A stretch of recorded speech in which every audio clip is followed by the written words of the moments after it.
कुनैमा छैन क्या त्यो किसिमको अवस्था छ है त्यो भएकोले गर्दा चाहिँ अब जुनमा छ त्यसमा हेर्छौँ नभएको अवस्थामा चाहिँ हामीले त्यसलाई छोडिराखेका छौँ है भनेपछि अब यहाँ चाहिँ सेक्युरिटिज एक्टमा चाहिँ चेयरपर्सन यानि कि अध्यक्ष भन्ने बित्तिकै अन्त chairperson of the board appointed under this act हैन अब यो एक्टको अन्डरमा रहेर चाहिँ अब बोर्डले चाहिँ हैन अब जसलाई चाहिँ सिलेक्ट गरेको हुन्छ त्यसलाई चाहिँ हामीले चेयरपर्सनको रूपमा अध्यक्षको रूपमा चाहिँ राखिएको छ अब चेयरपर्सन पछिल्लो पटक सेभनको बोर्डको चाहिँ बीचमा चाहिँ के लफडा भइरहेको थियो हैन के शिवम सिमेन्टकै के को बुक बिल्डिङ सिस्टमबाट त्यो गर्न खोजेको त्यसमा चाहिँ अब छोरीलाई होला उसको आफ्नो छोरीले कति 12,000 किता कति चाहिँ के भन्छ उसको पहिले अब सेयर इस्यु हुनुभन्दा पहिल्यै उसको नाममा राखेको के भनेर चाहिँ पछि कारबाही पनि चलिराखेको थियो बिचमा अघिसम्म न्युज हेर्दाखेरि चाहिँ निलम्बनमा पर्यो रे के भनेर नेप्सेको उतापट्टि त नेपाली स्टकको छुट्टै हुन्छ है फेरि उसको पनि अध्यक्षले चाहिँ राजीनामा अस्ति दिएको भन्ने सुनेको थिएँ आज फेरि चेयरपर्सनलाई पनि निलम्बनमा पर्यो के भनेर बिहान न्युज हेरे जस्तो लाग्छ है मलाई ठिक छ अब यो चाहिँ कस्तो भने अब यो एक्टको अन्डरमा चाहिँ रहन्छ हैन रहन्छ उसलाई जुनलाई चाहिँ अध्यक्ष बनाइएको हुन्छ त्यही नै के त चेयरपर्सनको रूपमा रहने भयो हैन अब लाइसेन्स अर्थ चाहिँ हामीले के बुझ्नु पर्यो भने लाइसेन्स इस्युड बाई द के the board under this act हैन टु अपरेट द के द स्टक एक्सचेन्ज अर के द सेक्युरिटिज बिजनेस हैन अब लाइसेन्स भनेको जति पनि ब्रोकरहरूलाई चाहिँ अब भनौँ न स्टक एक्सचेन्जको लागि चाहिँ जुन लाइसेन्स दिएको हुन्छ त्यसको आधारमा चाहिँ उनीहरूले के गर्न पाउँछ नि त सेक्युरिटिज बिजनेसहरू चाहिँ गर्न पाइन्छ भनेको अब यो चाहिँ कस्तो भने अब यहाँ बिचमा अब भनौँ न बैंकहरूलाई पनि लाइसेन्स दिनुपर्छ भन्ने किसिमको कुराहरू पनि उठिराखेको छ फेरि अब जति पनि नेपालमा अलरेडी भएका ब्रोकरहरू जुन छन् हैन ब्रोकरहरूले चाहिँ अब हामी नै गर्छौँ भन्ने कुराहरू पनि छ हैन अब त्यस्तो कुराहरू छन् अब त्यो अहिलेसम्म त्यो लागू भइसकेको छैन तर कुरा चाहिँ अब उठिराखेको छ अब ब्रोकरहरूले त्यो किसिमको रेस्पोन्स नगर्ने अनि ब्रोकरहरूले त्यो अनुसारले चाहिँ अब कामहरू गर्न सकेन यस्तो के कुराहरू गरेर चाहिँ अब बैंकलाई दिन सक्यो भने चाहिँ अझ बढी व्यवस्थित हुन्छ है भन्ने किसिमले चाहिँ अब सेकेन्डरी मार्केटमा त्यो सेक्युरिटिजहरूलाई चाहिँ खेल्नको लागि चाहिँ बैंकहरूलाई पनि ल्याउनु पर्छ भन्ने कुरा त उठिरहेछ अब र पनि अब जस्तो डिम्याटहरू भयो हैन डिम्याटहरू अनि अब जस्तो प्राइमरी मार्केटमा चाहिँ जुन हामीले आइपीओहरू चाहिँ जुन भनौँ न चाहिँ भरिराखेका हुन्छन् होइन त्यसमा चाहिँ बैंक नै चाहिहाल्यो बैंक एकाउन्ट चाहिन्छ बैंक एकाउन्ट भइसकेपछि डिमान्ड भयो त्यसपछि अनि बल्ल के हुन्छ चाहिँ एप्लाईहरू गर्न पाइने भने चाहिँ अब त्यो कामहरू चाहिँ बैंकहरूले गरेको देखिन्छ अब बैंकले चाहिँ अब पछिल्लोबाट चाहिँ अब खाता खोल्ने खोल्दाखेरि पनि अझ डिम्याट खाता खोल्ने अझ बढी भएर भिडभाड भएको पनि हामीले देख्न सक्छौँ होइन अब त्यो भनेको चाहिँ के त अब पछिल्लो पटक त्यसो देखिन्छ होइन भनौँ न त्यो कन्डिसन देखिन्छ अब यो भनेको चाहिँ कस्तो भने अब लाइसेन्स अब हामीले यहाँ चाहिँ कसरी बुझ्नु पर्यो भने टोटल लाइसेन्स चाहिँ के गरिन्छ त भन्दाखेरि अब सेक्युरिटी बिजनेसको लागि भने चाहिँ लाइसेन्स चाहिँ बोर्डबाट चाहिँ यो अन्डरको एक्टमा रहेर चाहिँ दिइसकेपछि मात्र उसले लाइसेन्स पाउने भयो तर पछिल्लो पटक चाहिँ त्यसरी लाइसेन्स दिइराखेको छैन नै जस्तो लाग्छ है मलाई दिएको छैन नै किनभने पहिला एकबाट जति ब्रोकरहरू भयो त्यही नै छ अब त्यसलाई नै अझ बढी व्यवस्थित गर्ने या चाहिँ बैंकलाई दिने के दिने त्यो उनीहरू अझै डिक्लेयर हुन सकिरहेका छैनन् त्यो भएकोले गर्दा चाहिँ लाइसेन्स भने चाहिँ अब जसलाई दिन्छ उसले मात्र पाउने भयो अब आजको दिनसम्म चाहिँ अर्को के त नेक्स्ट लाइसेन्स चाहिँ दिएको जस्तो लाग्छ है त्यो भयो कम्पनी भन्नाले चाहिँ हामी के त मिन्स कम्पनी इनकर्पोरेट अन्डर दिस के त कम्पनी ल अब यो जति पनि कम्पनी एक्ट जुन हामीले अगाडि पढ्यौँ नि होइन त्यो कम्पनी एक्टको अन्डरमा रहेको जति पनि पब्लिक कम्पनी है यो पब्लिक लिमिटेड होइन पब्लिक लिमिटेड कम्पनीहरूलाई मात्र के गरिन्छ त यहाँ लिस्टिङ गरिन्छ त्यो भनौँ न त्यसलाई भन्न खोजिएको है यो चाहिँ कस्तो भने प्राइभेट हामीले दुइटै पढ्यो नि होइन कम्पनी एक्टमा चाहिँ प्राइभेट लिमिटेड पनि भयो पब्लिक लिमिटेड दुइटै थियो तर प्राइभेट चाहिँ लिस्टिङ नहुने हो होइन पब्लिक लिमिटेड कम्पनी चाहिँ लिस्टिङ हुन्छ अब कम्पनी एक्टको अन्डरमा रहेर चाहिँ जुन कम्पनी यो इन्कर्पोरेट भनेको संस्थापना के जुन संस्थापना गरेको हुन्छ त्यसलाई चाहिँ हामीले कम्पनी भनेर बुझ्नुपर्छ भनेर चाहिँ यसको डेफिनेसन हो यो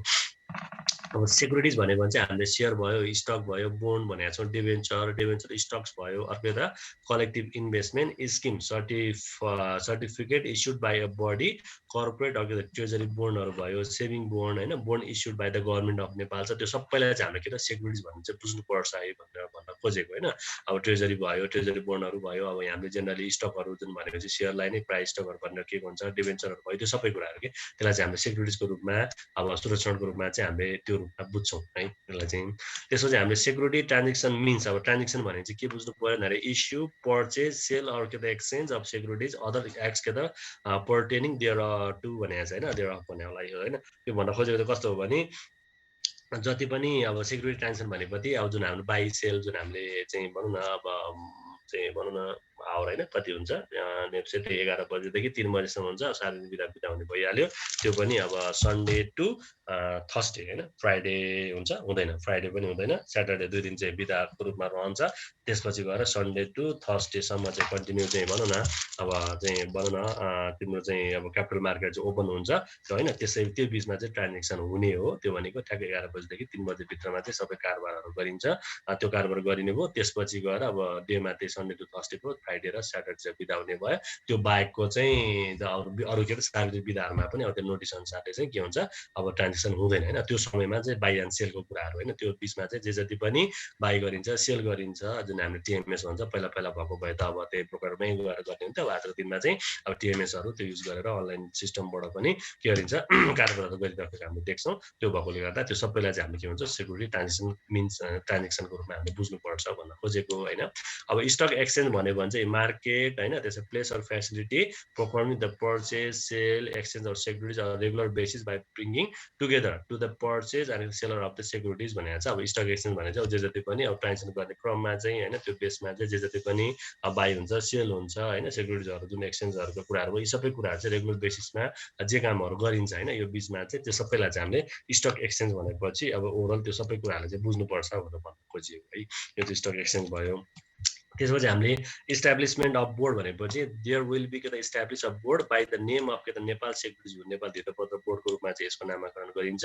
in order to regulate and के त manage the activities of the securities market यानी सेक्युरिटिज मार्केटलाई चाहिँ अब नियमन गर्ने भनौँ हैन नियमन गर्ने त्यसलाई म्यानेजमेन्ट गर्ने काम सबै कसले गर्छ यही बोर्डले नै गर्ने भयो अनि धितोपत्र बोर्डले गर्छ यानी कि सेवन भन्छ हामीले सेक्युरिटिज बोर्ड अफ नेपाल हैन त्यो भनेर चाहिँ हामी भन्छौँ हैन त्यो भयो अनि उनीहरूले नै गर्छ अनि a person and involve in security business by regulating the issue, purchase, sale and exchange of the security in order to develop the capital market भन्छ हामी दुईटा हुन्छ नि हामी मनी मार्केट र क्यापिटल मार्केट भन्छ मनी मार्केट भन्यो भने चाहिँ अब त्यहाँ हामीले के त demand for money supply of money भन्छौँ हैन डिमान्ड फर मनी भन्छ जनरली हामीले किन्सको पनि पढ्छौँ नि हामीले के रे ट्रान्जेक्सन मोटिभ अनि प्रिकसनरी मोटिभ अनि स्पेकुलेटिभ मोटिभले चाहिँ जनरली चाहिँ अब डिमान्ड फर मनी क्रिएट हुन्छ सप्लाई मनी चाहिँ कसले गर्छ भन्दाखेरि त्यो कन्स्ट्यान्ट हुन्छ प्रायः चाहिँ त्यो के हुन्छ अब सेन्ट्रल ब्याङ्क अफ हैन सेन्ट्रल ब्याङ्कले चाहिँ कुनै पनि सेन्ट्रल ब्याङ्क अफ आवर के त कन्ट्री भनौँ हैन कन्ट्रीको कुनै पनि कन्ट्रीको चाहिँ सेन्ट्रल ब्याङ्कले चाहिँ के त मनी चाहिँ के गर्छ सप्लाई गर्छ भने त्यो मनी मार्केट भयो अब हामी अहिले के को कुरा गर्दैछौँ क्यापिटल मार्केटको कुराहरू गर्दैछौँ हैन भने चाहिँ अब त्यो क्यापिटल मार्केटसँग रिलेटेड टर्म्समा चाहिँ जति पनि सेक्युरिटिजहरू छ तिनीहरूको इस्यु गर्ने हैन पर्चेज गर्ने सेल गर्ने त्यो सबै कुराहरूको व्यवस्थित गर्ने भनौँ न हैन त्यो सबै कुराहरू चाहिँ के गर्छ त भन्दाखेरि यो बोर्डले नै काम गर्छ त्यसको लागि यो इस्टाब्लिसमेन्ट भएको हुन्छ र यसैले त्यो सबै कुराहरूको म्यानेजमेन्ट गर्ने रेगुलेट गर्ने कामहरू चाहिँ गर्छ भनेको हैन protect the interest of the investor or के त सेक्युरिटिज भन्छ त्यो अनुसारले अब बोर्डले चाहिँ भोलिका दिनमा चाहिँ जति पनि इन्भेस्टर्सहरू छन् अब इन्भेस्टरका कुराहरू बेला बेलामा डेलिगेसनहरू गइराखेका हुन्छन् हैन अब उनीहरूले जति पनि कुराहरू छ त्यो कुराहरू चाहिँ यदि त्यसबाट चाहिँ अब त्यसमा लगानीकर्ताहरूलाई चाहिँ अब बिचमा चाहिँ अब कुनै प्रब्लमहरू भयो हैन अब कुनै किसिमको चाहिँ अप्ठ्यारोपनहरू भयो भने चाहिँ अब उसले चाहिँ बोर्डलाई गुहार्ने हो कि बोर्डलाई गएर चाहिँ इन्भेस्टरहरूले चाहिँ छुट्टै किसिमले के त अब भनौँ न अब डेलिगेसनमा जाने त्यो अनुसारले चाहिँ अब न पत्रहरू दिने त्यो गर्छ नि त हैन त्यो भन्न खोजिएको हैन अनि बोर्ड टु बी के त अटोनोमस एन्ड के त body corporate the board shall be and के त अटोनोमस बडी भने चाहिँ अटोनोमस चाहिँ स्वतन्त्र निकायको रूपमा चाहिँ हामीले यसलाई बुझ्नुपर्छ कर्पोरेट हेभिङ द पर्पेक्चुअल सक्सेसर भने चाहिँ अब यसको के त स्थायी उत्तराधिकारी भनेको चाहिँ ल मानव यसको अध्यक्ष चाहिँ निलम्बनमा पर्यो भनेपछि अब ऊ पऱ्यो भन्दैमा अब बोर्ड चाहिँ के हुन्छ अफ हुँदैन क्लोज हुँदैन त्यसमा फेरि के त उसको ठाउँमा फेरि अर्को के त पदपूर्ति गरिहालिन्छ हैन भनेपछि यो चाहिँ के त अब स्थायी उत्तराधिकारी भन्नु यानी पर्पेक्चुअल सक्सेसन भनेको चाहिँ यो चाहिँ सधैँ अब एउटा गयो भन्दैमा अर्को नआउने भन्ने हुँदैन अर्को जान्छ अब त्यो चाहिँ के त चेन्ज हुँदै भइरहेको हुन्छ तर के त त्यसले चाहिँ अब यो एउटा अटोनोमस बडीको रूपमा अब उसको आफ्नो जुन तरिका छ जुन एक्टको जुनमा रहेको छ त्यसकै आधारमा चाहिँ के गरिन्छ भन्दाखेरि अब त्यसको चाहिँ बोर्ड चाहिँ भनौँ न त्यसको चेयरपर्सनहरू हैन त्यो सबै सिलेक्ट गरिन्छ है भनेर भन्न खोजिएको हैन meeting and the discussion of period my chairperson shall call the meeting of the board as per necessity अब आवश्यकता अनुसारले के गर्न सक्छ त चेयरपर्सन यानी कि अध्यक्षले के गर्न सक्छ त बोर्डको अध्यक्षले चाहिँ के गर्न सक्छ मिटिङको लागि चाहिँ बोलाउन सक्छ अब त्यो चाहिँ एटलिस्ट के भने चाहिँ वन्स अ मन्थ भने चाहिँ महिनाको एकचोटि चाहिँ के हुनु पर्यो त भन्दाखेरि at least and once a month यानी महिनाको एकचोटि चाहिँ के भन्छ त्यो टाइपको मिटिङहरू चाहिँ के गर्नुपर्छ चेयरपर्सनहरूले चाहिँ बोलाउने हो भन्न खोजेको हैन अब अपोइन्टमेन्ट चेयरपर्सन चाहिँ अब चेयरपर्सन चाहिँ कहाँबाट अपोइन्टेड हुन्छ भन्दाखेरि हेर्नु है government of Nepal shall appoint the chairperson to act administrative chief and perform the day to day के त बिजनेस अफ द बोर्ड भनेको चाहिँ अब यो चाहिँ के त गभर्नमेन्ट अफ नेपालले नै सिलेक्ट गर्ने भने चाहिँ त्यो मन्त्री परिषदले नै सिफारिस गर्ने हो क्या सिफारिस गर्ने त्यसको आधारमा चेयरपर्सनलाई चाहिँ अपोइन्टमेन्ट गरिन्छ भनेको है रेमुनेसनको केसमा हामीले हेर्ने हो भने चाहिँ the remuneration meeting allowance facility entitled to the by चेयरपर्सनले पाउने रेमुनेसन भनौँ, अध्यक्षले पाउने होइन, बोर्डको अध्यक्षले पाउने रेमुनेसन एलाउन्सेसहरू फेसिलिटिजहरू त्यो सबै चाहिँ के हुन्छ त भन्दाखेरि भनौँ न and the member and daily and travelling एलाउन्सेसहरू भयो होइन, by the chairperson member while making the travel होइन within or outside Nepal shall be as prescribe भनेको छ। अब कानुनगत रूपमा चाहिँ जुन कुराहरू चाहिँ उल्लेख भएको छ अब त्यसकै आधारमा चाहिँ अब त्यसबाट प्राप्त गर्ने रेमुनेसनहरू मिटिङ एलाउन्सहरू होइन न, अब मिटिङहरूको भत्ताहरू भयो त्यो सबै कुराहरू चाहिँ अब कानुनगत रूपमा जुन किसिमको चाहिँ अब राखिएको छ त्यही अनुसारले नै उसलाई प्रोभाइड गरिन्छ। अब ट्राभलिङ गरेको हुनसक्छ त्यो अवस्थामा चाहिँ अब त्यो अनुसारले खर्च अनुसारले चाहिँ उसलाई के गर्छ भरपाईहरू दिने भन्न खोजिएको है। अब यो चाहिँ बिचमा चाहिँ अब जहाँसम्म न्युज पढ्ने अनुसारले अब आफ्नो पाएको हुने किसिमले चाहिँ के गर्यो भन्ने पनि कुराहरू सुनिन्छ। नेपाल हो विभिन्न किसिमको प्र्याक्टिस हुन्छ यहाँ होइन, त्यस्तो छ।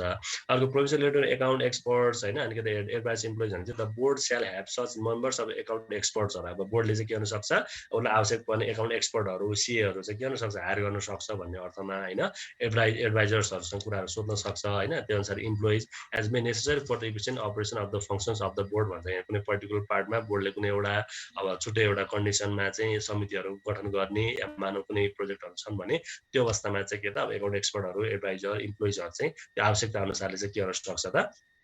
त्यो कामहरू गर्नको लागि चाहिँ उसले अपोइन्ट गर्न सक्छ भन्न खोजेको। द अपोइन्टमेन्ट रेमुनेसन अब त्यो अनुसारले उनीहरूको अपोइन्टमेन्ट उनीहरूको रेमुनेसन होइन उनीहरूलाई दिने फेसिलिटिजहरू टर्म्स एन्ड कन्डिसन्सहरू त्यो सबै एकाउन्ट एक्सपर्टहरू एउटा इम्प्लोइज फर द बोर्ड स्याल बी एज प्रिस्क्राइब हुन्छ। अब त्यो चाहिँ जुन किसिमले चाहिँ अब बोर्डको जुन आफ्नो चाहिँ भनौँ न नियम हुन्छ भनौँ यो कानुन त जुन किसिमको व्यवस्था छ त्यही अनुसारले चाहिँ के त अब उनीहरूलाई त्यो अनुसारको के त अब स्केलहरू भनौँ होइन रेमुनेसन फेसिलिटिजहरू चाहिँ प्रोभाइड गरिन्छ है भनेको होइन। त्यसरी टु टेक के त अथ भनेको चाहिँ अब कसम होइन यहाँनिर यो शपथ भनेको है। यो के भनेको चाहिँ हामीले the chairperson, member, advisor and employees of the board appointed for the first time in board होइन फर्स्ट टाइम चाहिँ उसलाई अपोइन्ट हुँदाखेरि चाहिँ prior to assuming the functions of their office यानि कि उसले आफ्नो काम गर्नुभन्दा अगाडि टेक एन्ड के त सेक्रेसी एन्ड अनेस्टी भनेपछि अब यो चाहिँ के त अब गोपनीयताको चाहिँ अब शपथ होइन ग्रहण चाहिँ उसले गर्नुपर्छ होइन। अब जुन किसिमको चाहिँ फर्मेट छ त्यही अनुसारले चाहिँ काम गर्नुभन्दा अगाडि चाहिँ उसलाई शपथ खुवाएर मात्रै के गरिन्छ काममा लगाइन्छ भन्न खोजेको होइन। अब सेक्रेसीको केसमा हामीले हेर्ने भने no chairperson member advisers employee auditor agent of the board shall perform the following business भनेको छ। अब to supply or the disclose any confidential information or notice obtain in the course of performing the duties of office to another person यानि कि अब त्यहाँभित्रको जति पनि अब भनौँ न अब यहाँ त धेरै ठुलो चलखेल हुन्छ नि त होइन। अब सामान्य चाहिँ भोलि गएर चाहिँ अब यो चाहिँ सेयरको भ्यालु यो छ त्यो छ यताउता छ राइट सेयर इस्यु गर्न खोजेको छ बोनस दिन लाग्दैछ मानव यस्ता कुराहरू छन् आएको अवस्था छ भने त्यस्तो चिजहरू चाहिँ सानो कुराहरू लिक भयो भने पनि अब त्यसले चाहिँ भनौँ न सेयरमा चाहिँ पहिरै जान्छ नि होइन पहिरै जान्छ। त्यस्तो भएको कारणले गर्दाखेरि चाहिँ अब के त अब त्यस्तो अथेन्टिक न्युजहरू त्यस्तो कुराहरू चाहिँ बाहिर आउट हुनु भएन भनेको के त्यो चाहिँ गोपनीयता राखिदिनु पर्यो होइन। त्यो सबलाई डिस्क्लोज एनी कन्फिडेन्सियल के त information notice of in the course of the performing the duties of office another person यानि कि त्यो कुनै पनि व्यक्तिलाई चाहिँ अब त्यो चाहिँ भनौँ न आउट हुनु भएन। To use such information notice for personal benefits यानि कि आफ्नो व्यक्तिगत फाइदाको लागि पनि त्यो किसिमको नोटिसहरूलाई उसले युज गर्न पाइँदैन होइन। अब बिचमा चाहिँ यो के अरे 50जना कि कति 50+ होला होइन 50+ चाहिँ कसको चाहिँ अब कम्पनीको चाहिँ पर्फर्मेन्स राम्रो छैन भनेपछि बिचमा सेयर मार्केट नत्र त बिचमा त एकदमै उकालो लागिरहेको थियो होइन। बिचमा फेरि ठ्याक्क ड्रप भएको थियो होइन। त्यो बिचमा चाहिँ चेयरपर्सनको अब धेरै ठुलो कुराहरू उठि पनि रहेको थियो होइन। त्यो बिचमा चाहिँ फेरि उसलाई के गरेर अब त्यो सिमेन्ट भने जस्तो लाग्छ मलाई त्यसैको चाहिँ उसको छोरी काट्नमा के गरेर अहिले फेरि अब लास्टमा गएर चेयरपर्सनबाटै अब भनौँ न बिदा नै हुनुपर्ने अवस्था देखियो होइन। हो त्यस्तो देखिन्छ भन्नुको अर्थ नै चाहिँ उसले आफ्नो पर्सनल बेनिफिटको लागि चाहिँ गर्न पाइँदैन भनेको कि अब यो चाहिँ बिचमा त्यो नेप्सेको उसले पनि के अरे छोरी हो तर के त बे गरेको छोरी हो त्यही भएर अब होइन यसो के भनेर चाहिँ उसले आफूले बचाउ पनि गरिराखेको थियो र पनि के त अब जुन अब समिति गठन गरेको थियो अब उसले चाहिँ उसलाई निलम्बन पनि गरेको भन्ने पनि छ। अनि अब नेप्सेको उसले पनि बोर्डको अध्यक्षले पनि अब हामीले पनि भनौँ न कारबार गर्न पाउनुपर्छ यसरी के कुराहरू पनि गरे जस्तो लाग्थ्यो कि होइन। त्यो कुराहरू त्यस्तो छँदैछ त्यसलाई नजाम भन्न खोजेको चाहिँ जो सेक्रेसी हुन्छ भित्रका कुराहरू चाहिँ बाहिर आउट हुनु भएन त्यति कुरा बुझौँ है। अनि एकाउन्ट्स अफ बोर्डमा चाहिँ हामीले the board shall have to maintain the update record for its activities अब सबै त्यो बोर्डले चाहिँ आफ्नो एकाउन्ट्स उसको आफ्नो एकाउन्ट्स पनि सबै चाहिँ के गर्नु पर्यो रेकर्डहरू राख्नु पर्यो। अनि के त अडिट भने चाहिँ the account books for shall be audited by the auditor general भनेको चाहिँ महालेखाको उसमा रहेर चाहिँ उसले के गर्नुपर्छ त्यो सबै चाहिँ के गर्नु पर्यो त भनौँ न त्यसको चाहिँ लेखा परीक्षणहरू गर्नु पर्यो लेखा राख्नु पर्यो भनेको। अर्को के त एनुअल रिपोर्टमा चाहिँ 4 months after the expiry and के त इच फिस्कल हेयर प्रत्येक आर्थिक वर्ष यानि कि वित्तीय वर्ष सकिएको चाहिँ 4 महिना होइन आफ्टर पछि 4 months after the expiry expiry हुन्छ एक्सपायरी डेट भएको 4 महिनाभित्रमा भनेपछि हामीले त्यही असाढ मसान्तमा सक्यो भने चाहिँ साउन भदौ असोज कार्तिक होइन 4 महिनाभित्रमा चाहिँ के गर्नु पर्यो उसले अब सबै के त अडिट पनि गर्नु पर्यो सजिलोबाट गभर्मेन्ट अफ नेपाललाई चाहिँ के गर्नु बुझाउनु पर्यो नेपाल सरकारको प्रतिवर्षमा पठाइदिनु पर्यो भन्न खोजेको होइन अब सेक्युरिटिजहरूको registration body corporate shall have to register securities to be issued by its के त बोर्ड पिरियड टु देयर के त इस्युएन्स भनेर चाहिँ अब कुनै पनि अब सेक्युरिटिजहरू आइपीहरू भनौँ होइन जे जति पनि ओपन हुन्छ त्यो कुराहरू चाहिँ सेक्युरिटिज बोर्डको चाहिँ स्वीकृति नलिकन एप्रुभल नलिकन चाहिँ के गर्न पाइँदैन त्यो किसिमको चाहिँ आइपीहरू चाहिँ जारी गर्न पाइएन आइपी पनि जारी गर्न पाइएन राइट सेयर पनि जारी गर्न पाइएन बोनस पनि दिन पाइएन त्यो सबै कुराहरू चाहिँ के त अब जति पनि लिस्टिङ भएको जति लिस्टेड कम्पनी जुन हामीले अगाडि भन्यौँ होइन त्यो जुन कम्पनी भएको छ भने त्यो अवस्थामा चाहिँ उसले के गर्नु पर्यो पर्मिसन नलिकन यानि कि एप्रुभल नलिकन चाहिँ उसले के गर्न पाउँदैन कुनै पनि चाहिँ सेक्युरिटिजहरू चाहिँ इस्यु गर्न पाइँदैन भनेर बुझ्नु पर्यो and sale and transfer of securities by body corporate alerts के the sale securities after registration such securities the body corporate shall have to give a notice होइन along with the details of security so allotted or sold to the के त board within के त 7 days होइन अब जति पनि sale हुन्छ होइन ट्रान्सफरहरू हुन्छ त्यो चिजहरू चाहिँ के गर्नु पर्यो त भन्दाखेरि अब इन्फर्म गर्नु पर्यो भनेर बुझाउँ न होइन त्यो गिभ के त notice along with the details of securities होइन डिटेल्समा सेक्युरिटी डिटेलको बारेमा चाहिँ अलर्टेड अब कति चाहिँ सेयरहरू चाहिँ अलर्ट भयो होइन कति बिग्यो बिगेन कति अक्सनका कुराहरू पनि आउँछन् त्यो सबै कुराहरू चाहिँ बोर्डलाई चाहिँ विदिन 7 days भित्रमा चाहिँ के गर्नु पर्यो त भन्दाखेरि इन्फर्म गर्नु पर्यो भन्ने खोजेको क्या जस्तो आइपीहरू भयो आइपीहरूमा चाहिँ अब अहिले त पछिल्लो ओभर सब्सक्राइब नै देखिन्छ होइन अब नत्र हो भने चाहिँ अब कति सब्सक्राइब भयो कति बाँकी छ कति एलोटेड गरियो अब कतिलाई पर्यो कतिलाई परेन होइन कतिसम्म बेचेन अब त्यो बेचेकै त होइन अब आइपीहरू त्यस्तो छ अवस्थामा चाहिँ के गर्नु पर्यो त अब सेक्युरिटिजलाई चाहिँ सबै कुराहरू चाहिँ बोर्डलाई चाहिँ इन्फर्म गर्नु पर्यो त्यो पत्र बोर्डलाई चाहिँ त्यो कुरामा इन्फर्म गर्नुपर्छ भनेको होइन security to be issued publicly हुन्छ where a body corporate to sell and distribute security to more than 50% हेरौँ है 50% एट अ टाइम एउटै समयमा 50 जनाभन्दा बढी होइन more than 50% it's shall make the public issue अब त्यसलाई चाहिँ पब्लिक इस्युको रूपमा चाहिँ मानिन्छ and distribution of such securities भन्छ यानि कि कुनै पनि अवस्थामा चाहिँ अब 50 जनाभन्दा बढीलाई चाहिँ त्यो सेक्युरिटिजहरू चाहिँ डिस्ट्रिब्युट गरेको अवस्था छ सेल गरेको अवस्था छ भने त्यसलाई चाहिँ पब्लिक इस्युको रूपमा चाहिँ मान्नुपर्छ है भनेर भन्न खोजिएको हो होइन licence to be obtained to operate the stock exchange a person who desires to operate a stock exchange shall obtain from the board license to operate stock exchange under this act भन्छ अब कसैलाई चाहिँ अब stock एक्सचेन्जसँग related टर्म्समा चाहिँ उसलाई चाहिँ काम गर्न मन छ भने अब उसले चाहिँ के गर्नु पर्यो त सेक्युरिटिज बोर्डबाट चाहिँ लाइसेन्स लिनु पर्यो अनि मात्र के गर्नु पर्छ उसले त्यो अनुसारको ट्रान्जेक्सनहरू चाहिँ गर्न पाइन्छ अन्यथा गर्न पाइँदैन विदाउट लाइसेन्स चाहिँ गर्न पाइएन भन्न खोजेको अब ट्रान्जेक्सन अफ रिकग्नाइज सेक्युरिटी भन्छ stock exchange shall manage the market only for those securities which are रिग्नेड by the either in listing के त by law as prescribed securities issued by bodies corporate making a similar other provisions भनेको छ stock shall have the manage the market only for those securities which are recognized by either in listing भनेको छ कि अब जति पनि अब सेक्युरिटिजहरुको transaction हुने भनेको चाहिँ जुन लिस्टेड कम्पनी भनेर चाहिँ जति पनि अब भनौँ न सेक्युरिटिज बोर्डमा चाहिँ जुन दर्ता भएको लिस्टेड कम्पनीहरु जतिको लिस्टिङ छ जुन हामीले मार्केट ओपन भइसकेपछि हामीले हेर्छौं नि जति पनि त्यो लिस्टहरुमा छ तिनीहरुको मात्र के हुन्छ कारोबार हुन्छ त्यो बाहेक अरु पनि त छन् पब्लिक कम्पनीहरु नभएको हो त अरु पनि पब्लिक लिमिटेड कम्पनीहरु छ तर सबैको के हुँदैन त सेक्युरिटिज चाहिँ त्यसरी किनबेच हुँदैन हैन अब यो चाहिँ के हुन्छ अब कारोबार हुनको लागि चाहिँ के हुनु पर्यो भन्दाखेरि अब सेक्युरिटिज बोर्डमै चाहिँ के हुनु पर्यो त अब दर्ता भए हुनु पर्यो यानी कि त्यसमा लिस्टिङ भएको भइसकेपछि मात्र उसको कारोबार चाहिँ के हुन्छ अनि चाहिँ त्यो भनौँ न सेकेन्डरी मार्केटमा त्यसरी चाहिँ हुने हो तर सबैको पब्लिक लिमिटेड भयो भन्नेमा सबैको चाहिँ हुँदैन त्यो लिस्टेड कम्पनी भनेर चाहिँ अब सेक्युरिटिज यसमा आइसकेपछि मात्र के हुन्छ कारोबार हुने हो भनेर त्यो अर्थ खोजिएको यो हैन त्यसपछि गएर हामीले इन्स्योरेन्स टु बी मेड भनेर चाहिँ is securities business person licence to carry on the securities business other than agent shall produce insurance के त insurance of the business to be carried in as prescribe by the board भन्छ बोर्डले चाहिँ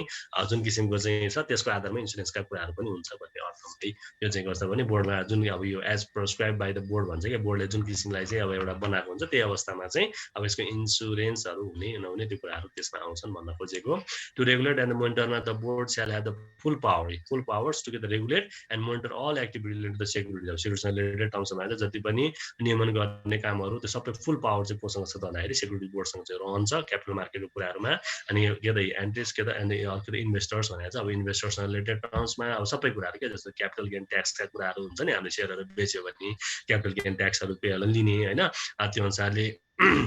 7 को छुट्टै चार्जहरू पनि लिइराखेको हुन्छ, डिपी चार्ज भनेर लिइरहेको हुन्छ। त्यो कति लिने, ब्रोकरको कमिसन कति राख्ने होइन, त्यो पनि अहिले पछिल्लो पटक त सर्ट टर्म लङ टर्म के भने जस्तो लाग्छ। पहिला चाहिँ क्यापिटल गेन कति 5% जस्तो लागेको थियो, पछि चाहिँ के अरे 7.5% चाहिँ भनौँ न सर्ट टर्ममा चाहिँ अलिक बढी क्यापिटल गेन ट्याक्स हो कि जस्तो लाग्छ है मलाई, त्यस्तो कन्डिसन छ होइन। त्यो सबै कति राख्ने, के राख्ने, कमिसन होइन, ब्रोकर कमिसन घटाउने बढाउने इन्भेस्टरहरूले भन्ला होइन। अब त्यो चाहिँ त्यसलाई नियमन गर्ने, त्यसलाई कार्यान्वयन गर्ने कामहरू, त्यो सबै कामहरू चाहिँ कसले गर्छ त भन्दाखेरि मोनिटर गर्ने काम सबै चाहिँ कसले गर्छ, सेक्युरिटिज बोर्डले नै गर्ने भयो एउटा कुरा। अनि अर्को भनेको चाहिँ तिम्रो जस्तो यो के भन्छ, अब जस्तो यो पहिला भएको भए चाहिँ सबै म्यानुअल बेसमा थियो भने, अब पछिल्लो पटक जस्तो मेरो सेयर भयो, टिएमएस भयो होइन। अब टिएमएस पनि तिम्रो ब्रोकरहरूलाई चाहिँ अब भनौँ न, अब भनौँ सेक्युरिटी बोर्डकै टिएमएसहरू भनौँ नेप्सेकै टिएमएस चलाउनु पर्छ भन्ने छैन, बाहिरको अरू पनि सफ्टवेयर ल्याएर चलाउन सकिन्छ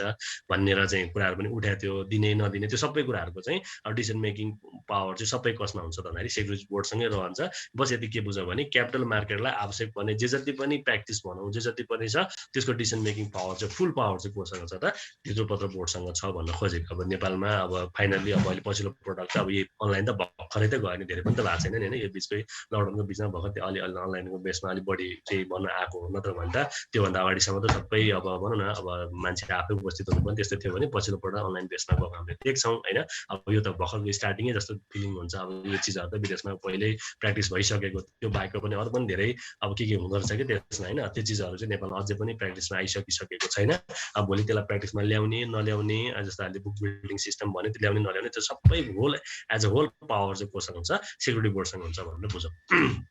उसैले डिसिसन गरिदिन्छ सबै होइन। अब अर्को फ्रडुलेन्ट के त ट्रान्जेक्सनमा चाहिँ के त to make the any technology plan commit any act के त डिफर्ड होइन, डिफर्ड अदर्स होइन, to get a person to do any engage in any work miss के त रिप्रेजेन्टिङ सच अ पर्सन भनेर चाहिँ अब यो चाहिँ बिचमा चाहिँ कारोबारहरू गर्दाखेरि कुनै फ्रडहरू गर्यो भने चाहिँ त्यसलाई चाहिँ ट्रान्जेक्सनमा चाहिँ अब कसैले चाहिँ भनौँ न बठाइ गर्यो या तलमाथि गर्यो भने चाहिँ अब त्यसलाई चाहिँ के त फ्रडुलेन्ट के त ट्रान्जेक्सनको रूपमा चाहिँ हामीले बुझ्नुपर्छ भन्न खोजेको होइन। त्यो बिचमा चाहिँ कसैले अब सिस्टम ह्याक गर्यो भन्ला, कसैले चाहिँ अब भनौँ न इस्युहरू गरेको सेयरहरूमा तलमाथि गर्यो, त्यस्तो अवस्था भइदियो भने चाहिँ त्यसलाई फ्रडुलेन्ट ट्रान्जेक्सनको रूपमा हामीले बुझ्नुपर्छ भन्न खोजेको। अब पनिसमेन्टको केसमा हामीले हेर्ने हो भने चाहिँ अब यो सबै छुट्याइएको छ। पर्सन हु कमिट्स इनसाइडर ट्रेडिङ है एज डिफर टु इनके द सेक्सन 91, अब त्यो सबै सेक्सनमा उल्लेख गरे हुन्छ कि एक्टकै किताब पढ्नुपर्छ भनेको कारण त्यही है। सेक्सन 91 स्याल upon being the convicted of the offence of insider trading. Insider trading भनेको भित्रभित्रै अब उसले चाहिँ अब भनौँ न इनसाइडर ट्रेडिङ भनेको त्यही कि अहिले जुन अहिले हामीले भन्यो चेयरपर्सनले छोरीलाई चाहिँ कति 12,000 सिमेन्टको होइन, त्यो 12,000 किता चाहिँ उसले आफ्नो छोरीको नाममा चाहिँ पहिल्यै अब कन्फर्म गरिसकेपछि अनि बल्ल आइपिओ खोल्न खोजेको जस्तो देखियो। त्यो कुराहरू बाहिर लिक भइहाल्यो। अब लिक भइसकिसकेपछि अब त्यही केसले चाहिँ भनौँ न अब चेयरपर्सनबाटै हातै धुनुपर्ने अवस्था देखियो नि त होइन। अब भन्न खोजेको चाहिँ त्यसरी इनसाइडर ट्रेनिङहरू चाहिँ गर्न पाइएन भनेको कि होइन। धेरै इनसाइडर ट्रेनिङ त्यस्तो गरेको यानि कि अब बिचमा अरूहरू पनि कति अब बेलामा कुराहरू आउट भइराखेको हुन्छ कि त्यस्तो अवस्था आयो र यदि भनौँ न त्यस्तो कुरा कन्डिसनमा देखिएको अवस्था हो भन्यो भने चाहिँ त्यो अवस्थामा चाहिँ यदि त्यो प्रुफ भयो होइन, प्रुफ भयो भने चाहिँ अब उसलाई चाहिँ के त अब कानुन अनुसारले कारवाही गर्ने। अब त्यो भनौँ न माथिल्लो लेभलमा भयो भने उसलाई कारवाही नै नहुने भन्ने त भएन नि त होइन। अब यहाँ राष्ट्रपतिले गरेको डिसिसन मेकिङ त अब भनौँ न न्यायपालिकाले उल्टाइदिन सक्छ भने अब यो त सामान्य एउटा कोर्ट न भएन। अब भन्न खोजेको चाहिँ अब त्यो चिज चाहिँ अब कानुनदार रूपमा चाहिँ अब त्यो इन्भेस्टिगेसन गर्दाखेरि चाहिँ त्यो अब कन्फर्म भएको अवस्था हो भन्यो भने चाहिँ अब त्यो अवस्थामा चाहिँ के हुन्छ उसलाई कानुन लाग्छ भन्न खोजेको। अब B level to the punishment with the fine equal to the amount of controversy भने चाहिँ अब जुन अवस्थामा जुन विरोध भयो, जुन कन्ट्राक्सन देखियो नि होइन, कन्ट्राक्सन देखियो त्यो अवस्थामा भएको एमाउन्टहरू चाहिँ फाइनल के त फाइन इक्वल भनेको छ equal to the amount of के त इन कन्ट्रोभर्सी के त विथ के त इम्प्रोजनमेन्ट होइन भने चाहिँ हाम्रो भनौँ न अब कैद सजाय पनि हुन्छ भनेको। A term not exceeding 1 year, 1 वर्षभन्दा बढी चाहिँ नगर्ने विथ बोथ पनिसमेन्ट यानि कि त्यो बाहेकको चाहिँ अब जति चाहिँ कन्ट्राडिक्सन आउँछ कन्ट्रोभर्सीको एमाउन्ट जति छ त्यो पनि उसलाई भनौँ न पनिसमेन्टको रूपमा त्यो सबै उसबाट असुल उपर गर्ने र के त यदि चाहिँ भनौँ न अब कतिपय टाइममा कैद सजाय पनि हुन्छ होइन 1 वर्ष होइन, नट एक्सिडिङ 1 इयर भनेर चाहिँ 1 वर्षभन्दा बढी चाहिँ के त अब उसलाई चाहिँ हुँदैन यानि कि त्यो बाहेक दुइटै पनि पनिसमेन्ट हुन सक्छ है भनेर भन्न खोजेको होइन। त्यो कुराहरू भयो। त्यसपछि अपिलको केसमा चाहिँ अब मानव यो केसमा चाहिँ कसैलाई चाहिँ चित्त नबुझेको अवस्था हो भने एपेलेट के त कोर्ट विदिन 35 डेज यानि कि अब बोर्डले गरेको कुनै पनि डिसिसन मेकिङलाई चाहिँ अब चित्त बुझेन होइन, अब मानव चाहिँ अब आइपीहरू चाहिँ भनौँ न आउट गर्ने क्रममा चाहिँ डिस्कसन भयो, त्यस्तो भयो अब भनौँ न कानुनगत रूपमा जुन गर्नुपर्ने त्यो गरिदिएन, त्यस्तो किसिमको अब यदि गरेको डिसिसन मेकिङ गरेको अवस्थामा पनि अब मानव त्यो चाहिँ भनौँ न कानुन सम्मत भएन, त्यस्तो कुराहरू भयो भने चाहिँ अब उसले के भन्छ कोर्टमा चाहिँ के गर्न सक्छ त भन्दाखेरि अपिल गर्न सक्छ। अब त्यसको आधारमा चाहिँ के त अब सच पनिशमेन्ट भन्छ हैन अब after the date of the इम्पोजर अब सच पनिशमेन्ट भन्छ अब त्यो अवस्थामा चाहिँ अब यदि चाहिँ अब कारबाही गरिएको अवस्था छ भने अब कानुनमा चाहिँ अब कोर्टमा चाहिँ भनौँ न त्यो किसिमको चाहिँ निवेदन दिन पाइयो निवेदन दिएर चाहिँ त्यसको सुनाइ हुन्छ त्यसपछि अब के हो त्यो अनुसारले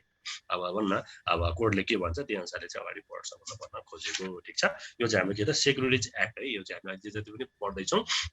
त्यो सबै हाम्रो के त सेक्युरिटिज एक्टमा हामीले अलिक पढिराखेका छौँ भनेपछि हामीले के पढ्यौँ भनेपछि अब यो सेक्युरिटी एक्टको त धेरै नै छैन मैले पहिले पनि भने होइन अब सेक्युरिटी एक्टमा चाहिँ अलिक बढी डिटेलमै छ त्यो डिटेलमा चाहिँ हामीले हेर्दैछौँ तर इक्जामलाई चाहिँ धेरै हामीले चाहिँदैन बुझ्नलाई चाहिँ बुझ्न चाहिँ के समस्या भएन है त त्यसो हामीलाई इक्जामको लागि मैले पहिले भने 8-10वटा चाहिँ पोइन्टहरू चाहिँ हामीले भयो भने धेरै बेस्ट हुन्छ भन्न खोजेँ है ल अब त्यसमा चाहिँ हामीले अर्को पढ्नु पर्ने भनेको लेबर एक्ट छ है अब लेबर एक्टको पनि यो पनि धेरै नै छ है लेबर एक्ट एक पेज छ होइन यो पेज भयो सेकेन्ड पेज पनि छ थर्ड पेज पनि छ अनि त्यसपछि गएर लास्टमा अनि त्यसपछि यहाँसम्म चाहिँ के त लेबर एक्टहरूको कुराहरू छ है अब त्यो लेबर एक्टको पनि हामी लगभग अब त्यसलाई चाहिँ अलिकति अघि जस्तै हामीले के गर्छौँ भन्दाखेरि त्यसको मेजर पार्टहरूलाई मात्र हेर्छौँ है त्यो सबै हामीले अब पुरै फुल प्याराग्राफहरू हेरेर सम्भवै हुँदैन त्यो भएकोले गर्दा त्यसको मेजर पार्टहरूलाई चाहिँ हामीले सर्ट हेर्दै जान्छौँ है त भनेपछि अब लेबर एक्ट भने चाहिँ जति पनि अब श्रम ऐन होइन यानि कि श्रमसँग रिलेटेड यानि कि लेबर भने चाहिँ जति पनि लेबरसँग रिलेटेड भनौँ यानि कि श्रम ऐनको रूपमा हामीले यसलाई बुझ्नुपर्छ होइन अब यसलाई चाहिँ हामीले के त लेबर एक्ट होइन 1992 भनिराखेका छौँ होइन लेबर एक्ट कतिमा छौँ हामी लेबर एक्ट होइन 1992 ठिक छ त्यसमा छौँ होइन अब यसको डेफिनेसनहरू हेर्दै जाऊँ है labour act 1992 is concern to make the timely provision relating to the labour होइन by making provisions for the के द राइट्स होइन यानि लेबरहरूको राइटको लागि इन्ट्रेस्ट भयो फेसिलिटिज सेफ्टी होइन अफ वर्कर यानि कि the employees working in enterprise of the various sectors यानि कि जति पनि विभिन्न सेक्टर्सहरूमा चाहिँ काम गर्ने जति पनि वर्करहरू छ अब उनीहरूको चाहिँ हक अधिकारको लागि भनौँ उनीहरूका चाहिँ इन्ट्रेस्टका कुराहरू भयो उनीहरूको सेवा सुविधाको लागि भनौँ उनीहरूको सेफ्टीको लागि चाहिँ अब त्यो चिजहरूलाई व्यवस्थित गर्नको लागि चाहिँ यो एक्ट गरिएको बनाइएको होइन यसमा राखिएको प्रावधानको आधारमा चाहिँ अब भनौँ न सब जति पनि भनौँ न लेबरहरू छ वर्करहरू छ उनीहरूको चाहिँ के त हक अधिकार सुनिश्चित गर्न खोजिएको ठिक छ अब यसमा पनि हामीले यसको डेफिनेसनहरू हेरौँ है भनेपछि फर्स्टमा डेफिनेसन हामीले के भन्दैछौँ भने अब इम्प्लोइ होइन इम्प्लोइ भनेपछि कसलाई बुझ्नु पर्यो रे person engage in the administrative function of the enterprises भनेपछि अब इम्प्लोइ भनेपछि कुनै पनि इन्टरप्राइजेस भनेपछि कम्पनी फर्मको चाहिँ अब एडमिनिस्ट्रेटिभ सेक्टरमा यानि कि एडमिनिस्ट्रेटिभ फङ्सन्सहरू गर्ने व्यक्तिलाई होइन व्यक्तिहरूलाई चाहिँ हामीले के बुझ्नुपर्छ इम्प्लोइ भनेर त्यो अर्थमा बुझ्नुपर्छ भनेको होइन भनेपछि हामीले चाहिँ अब यो एक्टको अन्डरमा चाहिँ अब यो एक्टको अन्डरमा चाहिँ डिफाइन गरिएको कुराहरू हो कि ठिक छ अब यहाँ चाहिँ हामीले के बुझ्नु पर्यो त भन्दाखेरि जो व्यक्ति चाहिँ के त अब भनौँ न प्रशासनिक काममा चाहिँ इन्भल्भमेन्ट भएको हुन्छ होइन त्यस्तो व्यक्तिहरूलाई चाहिँ हामीले के त इम्प्लोइको रूपमा चाहिँ भन्नुपर्छ भनेर यो एक्टले त्यो अर्थमा भनिराखेको हो होइन अब वर्कर भन्यो भने चाहिँ के त person employed on the basis of remuneration to work होइन यानि कि अब रेमुनेसन पाउने किसिमले चाहिँ काममा इन्गेज भएको होइन एनी बिल्डिङ होइन प्रोमिसेस भनेको छ मेसिनरी भनेको छ or any part there are use for any production process होइन प्रोडक्सन प्रोसेस अर्को त प्रोभाइडिङ सर्भिस यानि कि सर्भिस प्रोभाइड गर्ने क्रममा यानि कि प्रोडक्सन प्रोसेसमा चाहिँ इन्गेज हुने जति पनि अब भनौँ न व्यक्तिहरू अब पर्सन भनेको छ नि व्यक्तिहरू जो चाहिँ के त remuneration on the basis of the remuneration to work भनेको छ कि त्यो रेमुनेसनको लागि भनेर चाहिँ काम गर्दैछ त्यो कामहरू के त मेसिनरी काम पनि हुनसक्छ कुनै त्यो बाहेक के त प्रोडक्सन प्रोसेसको कुनै अरू पार्टहरूमा पनि हुनसक्छ त्यो बाहेक के त बिल्डिङहरू बनाउने भनौँ यी सबै कुराहरूमा चाहिँ इन्भल्भमेन्ट भएको हुनसक्छ यानि कि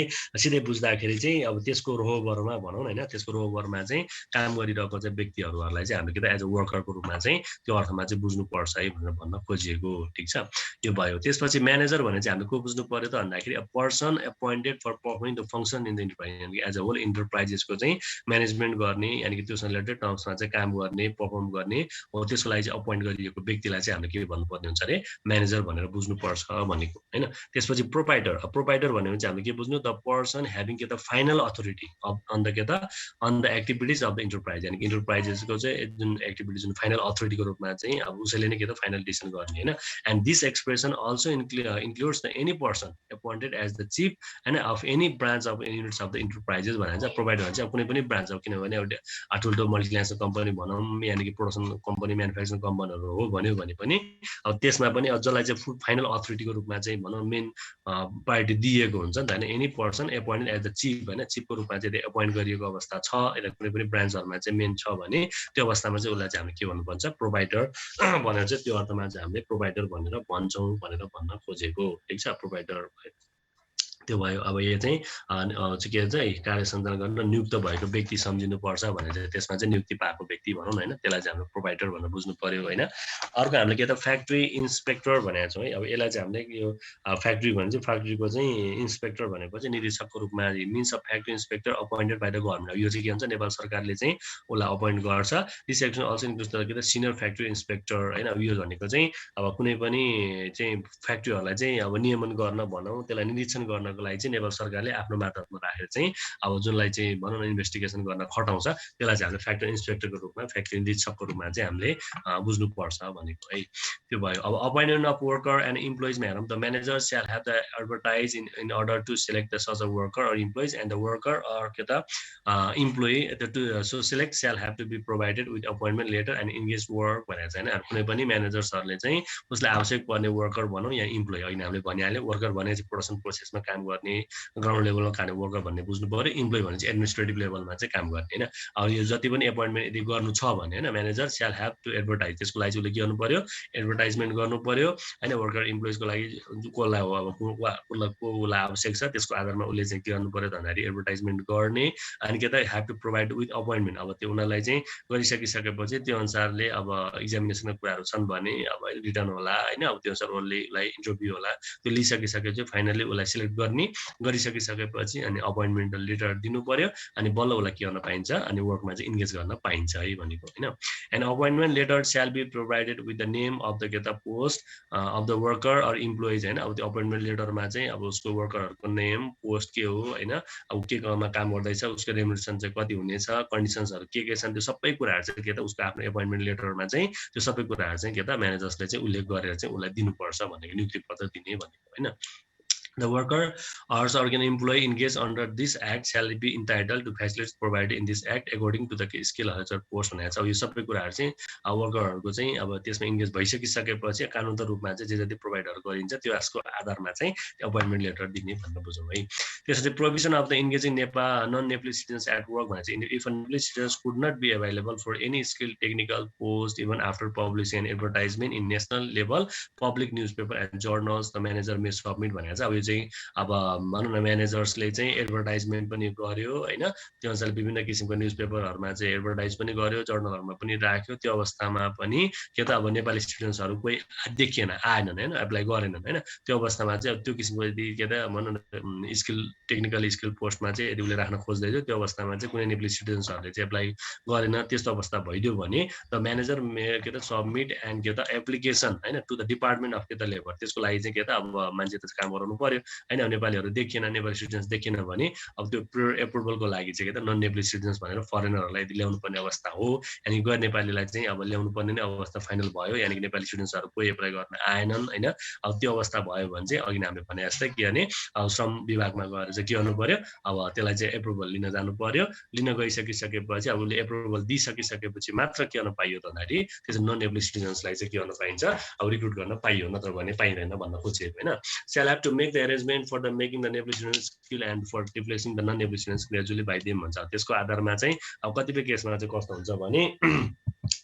अब नन नेपाली स्टुडेन्ट्स ल्याएर नेपालमा ल्याएर काम गराइयो टेक्निकल पार्टहरूमा होइन, मानव कामको फेजमा जुनै पनि फेजमा हुनसक्छ। त्यो अवस्थामा चाहिँ अब त्यो आइसकेपछि हामीले कति मिनिमम म्याक्सिमम कति 5 इयर्स भनेर भनेको थिएन, त्यसलाई त्यो दिने भनेर भनेको थियौँ। त्यो अवस्थामा उनीहरू यदि आएको अवस्था हो भन्यो भने अब उसले चाहिँ के गर्छ भने यो ग्रेजुअली भनेर भनेको छ नि भर्खरै ग्रेजुअली बाइ देम भनेको चाहिँ अब त्यसले चाहिँ जुन त्यो नन नेपाली सिटिजन्सले चाहिँ अब नेपालमा चाहिँ सिकाउने के नेपाली सिटिजनलाई सिकाउने, त्यसपछि अनि सिकाइसकेपछि जाने। अहिले बिचमा यो के भन्छ अब रेलको पनि त्यस्तै थियो नि, अब नेपालमा ट्रेन ल्याउने भन्यो तर अब नेपाली अब सबैजना ड्राइभर भनेपछि अब गाडी मात्र चलाउने ड्राइभर मात्र भयो होइन, रेल चलाउने ड्राइभर भएन हामीसँग। अब त्यो अवस्थामा चाहिँ नेपाली सिटिजन नभइसकेपछि अब तराईमा अब ट्रेन चलाउनको लागि चाहिँ इन्डियन नै आउने भयो होइन। इन्डियन नै चाहिँ भनौँ न अब ट्रेनको उसको चाहिँ ड्राइभरको रूपमा ऊ रहने भयो होइन। अब ट्रेन अब चालक के भन्छ हामी होइन त्यो गर्ने भयो। अब उसले चाहिँ के गर्छ नेपालमा आउँछ, नेपाल आइसकिसकेपछि अब उसले चाहिँ अब भनौँ न ट्रेनिङ दिन्छ होइन, काम गराउँदै उसलाई सिकाउँछ। अब प्रिपेयर भइसकेपछि त्यो ठाउँमा त्यो नेपाली स्टुडेन्टलाई छोडेर ऊ चाहिँ के त फर्केर जाने हो क्या खास होइन। म भनिसकेपछि अब त्यो किसिमको अवस्था भने चाहिँ अब यहाँ हेर्नु नि shall have to make the agreements for the making the Nepali students, त्यो एग्रिमेन्ट हुनु पर्यो होइन के अरे स्किल एन्ड अब भनौँ नेपाली सिटिजनलाई त्यो कामहरू सिकाउने अनि त्यसको ठाउँमा चाहिँ त्यो नन नेपाली सिटिजन्सले चाहिँ अब उसलाई चाहिँ के त अब रिप्लेस गरेर चाहिँ ऊ चाहिँ फेरि के त ब्याक हुने हो होइन। ग्रेजुअली पाइदियो भने चाहिँ अब कमिक रूपमा चाहिँ त्यसरी चाहिँ अब ऊ चाहिँ फर्केर जाने भन्न खोजेको हो। अब वर्किङ आवरको केसमा हेर्ने भने no workers employee shall deployed in work for more than 8 hours per day भन्नु चाहिँ अब दिनको चाहिँ 8 घण्टाभन्दा बढी कसैलाई पनि काम लगाउन पाइएन। त्यो हिसाबमा चाहिँ अब शनिबार भनौँ न शनिबारै हाम्रोमा बिदा हुन्छ, त्यो चाहिँ हप्ताको एक दिन चाहिँ के त बिदा हुने। अब त्यो अनुसारले चाहिँ के त अब भनौँ न 8 घण्टाले 6 दिन चाहिँ काम गर्नु पर्यो होइन। अब 6 दिन गरेर 8 × 48 भने 48 होइन 48 आवर्स पर विक, यानि हप्ताको चाहिँ 48 घण्टा चाहिँ उसलाई के गर्नु पाइन्छ, काम लगाउन पाइन्छ। अब त्यसमध्ये चाहिँ के त अब एक दिन चाहिँ विकली होलिडेको रूपमा चाहिँ प्रत्येक हप्ताको चाहिँ एक दिन चाहिँ उसलाई बिदा दिनु पर्यो। यसको अर्थ यो होइन कि शनिबारै दिनुपर्छ भन्ने भएन। अब कतिपय अब नेचर अफ बिजनेस भन्छ नि हामीले होइन, कामको आधारमा त्यसको रोलिङको आधारमा चाहिँ जस अब हप्ताको अब कुनै पनि हुनसक्छ, अब त्यो मिलाउने हो। त्यसको एक दिन चाहिँ उसले चाहिँ के गर्छ, बिदा पाउँछ नै होइन। त्यो चाहिँ बिचमा चाहिँ के त अब नेपाल सरकारमै हुँदाखेरि के त अब बाहिर विदेशतिर चाहिँ हप्ताको 2 दिन बिदा हुन्छ भनेर नेपालमा पनि 2 दिन बिदा हुनुपर्छ के भन्ने कुराहरू पनि उठिरहेको थियो, त्यतिकै पछि लगाइहाल्यो होइन। तर चाहिँ अहिलेको सम्मको व्यवस्था भनेको चाहिँ हप्ताको एक दिन चाहिँ अब कुनै पनि वर्करलाई इम्प्लोइजले चाहिँ के गर्नुपर्छ, बिदा दिनै पर्छ। त्यो बिदा चाहिँ अब म अघि नै भनिहालेँ शनिबारै हुनुपर्छ भन्ने होइन, कुनै पनि समयमा हुनसक्छ। त्यो अवस्थामा चाहिँ हप्ताको एक दिन चाहिँ उसलाई चाहिँ बिदा दिनु पर्यो र हप्तामा चाहिँ उसले के त 48 आवर्स मात्र उसले के त काम गर्न पाइन्छ। त्यो बाहेकको चाहिँ ओभर टाइम हुन्छ, त्यो अलिक तल आउँछ है। अर्को इन्भर्टर रिप्लेसमेन्ट अब बिचमा चाहिँ भनौँ न रिप्लेसमेन्ट भनौँ, अब भनौँ न लन्च टाइम भन्छ, त्यो चाहिँ छोडिएको हुन्छ नि त। Any enterprise when worker have to be carry on continuously without interruption such interval shall be provide on the rotation basis होइन। अब कुनै टाइममा चाहिँ अब रोटेसन बेसिसमा चाहिँ के गर्नुपर्ने हुन्छ त भन्दाखेरि अब त्यो रिफ्रेसमेन्टको लागि टाइम दिने भनेको क्या, अब जस्तो लन्च टाइम खाजा खाने समय हुन्छ नि त होइन। अब कतिपय त त्यस्तो देखिन्छ क्या, त्यो के भन्छ अब सरकारी भनौँ न कमर्सियल ब्याङ्कमा त रोटेसन मिलाउँछ, सरकारी ब्याङ्कमा चाहिँ खाजा खाने टाइम भनिसक्यो सबैजना त्यो कामै छोडेर खाजा खाएर भइदिने त्यस्तो पनि छन् कि होइन। उहाँ चाहिँ रोटेसन बेसिसमा चाहिँ हुनुपर्छ भन्न खोजेको, कामलाई नै ह्याम्पर पर्नु भएन। त्यसको हाम्रो रोटेसन बेसिसमा चाहिँ त्यो अनुसार इन्टरभल गर्न पाइयो होइन। सच इन्टरभल्स हाफ एन आवर, त्यो भनेको म्याक्सिमम कति हुनु पर्यो त, आधा घन्टा मात्र हुनु पर्यो। And deemed to get have been के त included within the daily working hours भन्छ। त्यो डेली वर्किङ आवर्समा चाहिँ आधा घन्टा चाहिँ खाजा खाने समय भनौँ, रिफ्रेसमेन्ट टाइम चाहिँ के हुनुपर्छ, इन्टरभलको रूपमा चाहिँ छोडिदिनु पर्छ भनेको होइन। अर्को मिनिमम रेमुनेरेसन फिक्सेसन कमिटी भने चाहिँ अब यो कमिटीले चाहिँ अब कति चाहिँ फिक्सेसन भनेर छुटाउँछ कि उसले चाहिँ यति पैसा चाहिँ दिनै पर्छ भनेर। Government Nepal may fix the minimum remuneration होइन। अब त्यो गभर्मेन्ट नेपालले चाहिँ के गर्छ, फिक्स गरिदिन्छ यति चाहिँ के त मिनिमम चाहिँ पारिश्रमिक चाहिँ दिनै पर्छ होइन। डियरनेस एलाउन्सेस महँगी भत्ताहरू भयो होइन। त्यसपछि फेसिलिटी अफ वर्कर इम्प्लोइज होइन, अन्त recommendation of the minimum remuneration fixation committee and the notice on the fix sells the publish in the Nepal gazette. सबै कुराहरू चाहिँ नेपालको राजपत्रमा उल्लेख हुन्छ कि होइन। यो चाहिँ हाम्रो साइडमा त्यो नेपाल ग्याजेट भन्ने तिमीले यसो साइड हेऱ्यौ भने पनि त्यहाँ विभिन्न समयमा चाहिँ अब विभिन्न सेक्टरमा चाहिँ नेपाल सरकारले चाहिँ निकालेको ग्याजेटहरू हुन्छ कि होइन। त्यो भनेको चाहिँ ग्याजेटमा चाहिँ हाम्रो नेपाल राजपत्र भन्छ, त्यसमा उल्लेख भए बमोजिम चाहिँ के त फिक्सेसन कमिटीले चाहिँ यति पैसा चाहिँ दिनुपर्छ, यानि कि महँगी भत्ताको रूपमा यति दिनु पर्यो, मिनिमम चाहिँ रेमुनेरेसन यति पे गर्नै पर्छ होइन। कतिपय टाइममा यो के भन्छ जर्नलिस्टहरूलाई पनि यति चाहिँ पेमेन्ट गर्नै पर्छ भन्ने कुराहरू पनि आएको थियो नि त होइन। हो त्यो चाहिँ दिनुपर्छ भन्ने किसिमको चाहिँ नेपालमा उल्लेख हुन्छ। अब त्यही आधारमा चाहिँ के गर्नु पर्यो त, सबैले चाहिँ फलो गर्नु पर्यो। अब त्यो भनौँ नेपाल सरकारले भनेपछि अब उसको मात्रामा अझै मान्नु पर्यो भन्न खोजेको होइन। अब एक्स्ट्रा वेजेस भन्छ ओभर टाइम, यानि कि अब किन हामीले दिनको 8 घण्टा कामले चाहिँ हप्ताको चाहिँ 8 × 48 48 आवर्स चाहिँ उसलाई चाहिँ काम लगाउन पाइन्छ भन्यो। त्यो बाहेक उसले एक्स्ट्रा चाहिँ ओभर टाइम गरेको अवस्था हो भन्यो भने चाहिँ फर मोर देन 8 आवर्स होइन इन अ डे, यानि भनौँ दिनको चाहिँ 8 घण्टाभन्दा बढी होइन काम गरेको अवस्थामा 8 घण्टा त काम गर्नै पर्यो, त्योभन्दा बढी अवस्था काम गर्यो भने 40 आवर्स विक, अब त्यो चाहिँ मेनली हुने नै यही हो होइन। And to be paid over टाइमहरू चाहिँ त्योभन्दा बढी गर्यो भने चाहिँ उसलाई ओभर टाइम वेजेसको रूपमा दिने। त्यो चाहिँ 1 and 1.5 टाइम्स अफ हिज के अर्डिनरी रेट अफ वेजेस भनेको छ। अब त्यो चाहिँ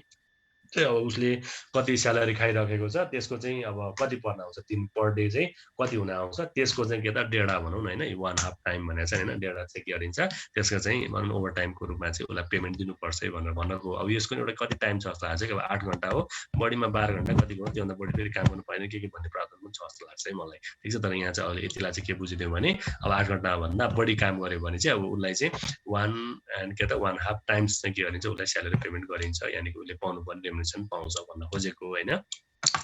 अब हेल्थ र सेफ्टीको केसमा हामीले हेर्ने हो भने इस इन्टरप्राइज के त clean and tidy by cleaning daily including with के त यो जर्मिसिडियल मेडिसिन्सहरू भनेको चाहिँ फिनेलहरू राख्ने, सफा गर्नु पर्यो भन्न खोजेको। फ्याक्ट्रीहरूलाई चाहिँ फोहोर राख्नु भएन होइन, सफा सुग्घर राख्ने। नेसेसरी एरेन्जमेन्ट, अब यो कस्तो भने भोलि गएर चाहिँ त्यो फ्याक्ट्रीहरू फोहोर भएको अवस्थामा चाहिँ अब कोही बिरामी नहोस् भन्न खोजेको। त्यसको लागि चाहिँ अब समय समय के त जर्मिसिडियल मेडिसिन्सहरू हाल्नु पर्यो होइन। बिचमा पनि अब यो के भन्छ कोभिडकै केसमा पनि मास्कहरू लाउने, अनि फेस सिल्डहरू लाउने, ग्लोभ्सहरू मास्कहरू लाउने त्यसरी पनि काम गरिरहेको पनि देखिएको थियो हैन त्यो सबै त्यो भनौँ न अब जुन सुरक्षा मापदण्ड भन्छ नि हैन हो त्यो मापदण्डहरू चाहिँ मान्नु पर्यो हैन त्यसलाई चाहिँ फलो गरिदिनु पर्यो भन्न खोजेको हैन त्यो बाहेकको पनि अब जुन हाम्रो अगाडि योभन्दा अगाडि पनि रेगुलर बेसिसमा जुन किसिमको छ त्यो चाहिँ मेडिसिनहरू चाहिँ युज गर्ने हैन नेसेसरी एरेन्जमेन्ट अफ के त प्रपर ड्रेनेज हैन त्यो अनुसारले के त ड्रेनेज भनेपछि अब त्यसको चाहिँ अब जुन अब फोहोर पानीहरू हुन्छ त्यसलाई चाहिँ के त अब कुन अवस्थामा कसरी चाहिँ कुन अवस्थामा त्यसलाई चाहिँ अब सल्भ गर्ने हो हैन सेफ्टीहरू भयो त्यसलाई कसरी चाहिँ भनौँ न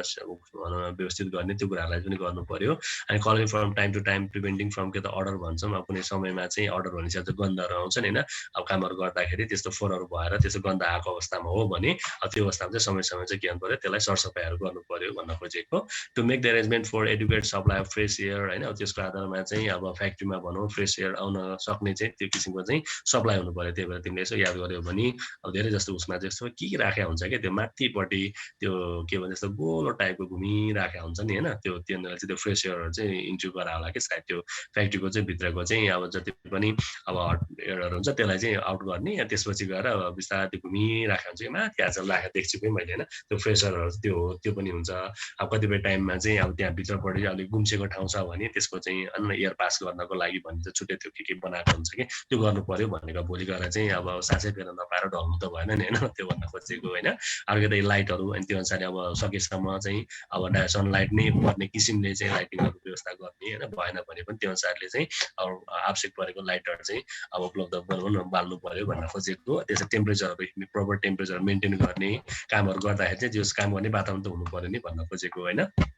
to make arrangement of the removal and the disposal of solid waste during the production process production गर्ने क्रममा चाहिँ जति पनि आउट हुने जति पनि फोहोरहरू हुन्छ नि हैन त्यो चिजहरूलाई चाहिँ व्यवस्थित गर्नु पर्यो त्यसबाट चाहिँ अब दुर्गन्धित हुनु भएन ठाउँ भनेर काम गर्नै नसक्ने चाहिँ त्यस्तो चाहिँ हुनु हुँदैन है भन्न खोजिएको ठीक छ यसमा धेरै नै मैले अघि नै भने है अब त्यो सँगसँगै अर्को हामीले के भनेका छौँ त भन्दाखेरि द वर्किङ हैन